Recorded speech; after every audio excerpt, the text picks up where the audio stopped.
Hi guys, good morning!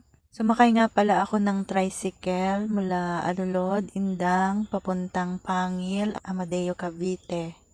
At 40 pesos ang pamasahe. And mula Pangil hanggang Barangay Conchu, DOH ay 100 pesos ang pamasahe. Bale, 280 pesos ang umaga and sa hapon pagbalik per day. At sa 1 week or isang linggo is 1,400 ang pamasahe. Mas malaki pa sa gas ng kotse na 1,000 per week. Kung may pambili ay bumili na lang ng second hand na kotse. Kahit second hand lang. Dapat ding i-consider ang maintenance kapag nasira. Magaling kung marunong kang mag-drive. Sana all. Halata namang nahagard na ako. Sa sobrang mahal ng pamasahe, ang malaking amount ng sweldo ay doon na lang mapupunta sa pamasahe and syempre sa pagkain. Sobrang makalog ang biyahe sa loob ng tricycle and malayo. Hindi ko na-enjoy ang view. Mas mahal po ang gasto sa pamasahe kung ang sasakyan nyo ay tricycle ng mahabang biyahe. Unlike sa jeep na mas tipid kung malayo yung biyahe. Mas malapit kasi dito at siguradong hindi ako malilate. Kaya nag-decide ako na dito na lang dumaan kaysa sa 13 Martires na iikot ako na jeep yung sasakyan, then tricycle mula kanto ng Concho papuntang DOH. At salamat po sa mamang driver sa paghatid. At yan lang po sa usapang biyahe sa tricycle.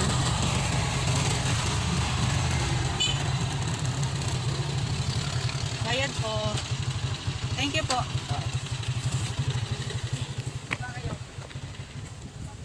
Hello ate. Morning.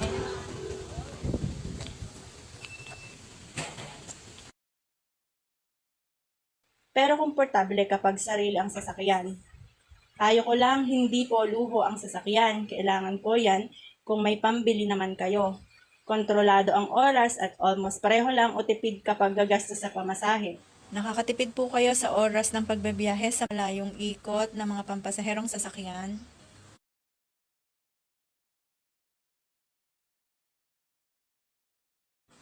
Yan po ang view ng Barangay Conchu, 13 Martires City, Cavite.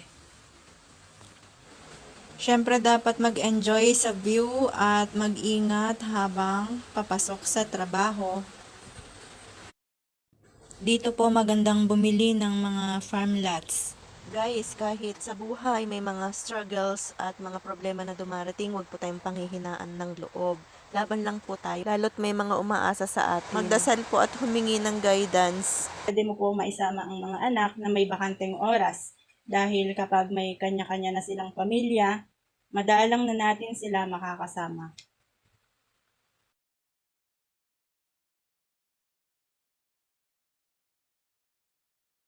Bye po ulit. Thank you for watching.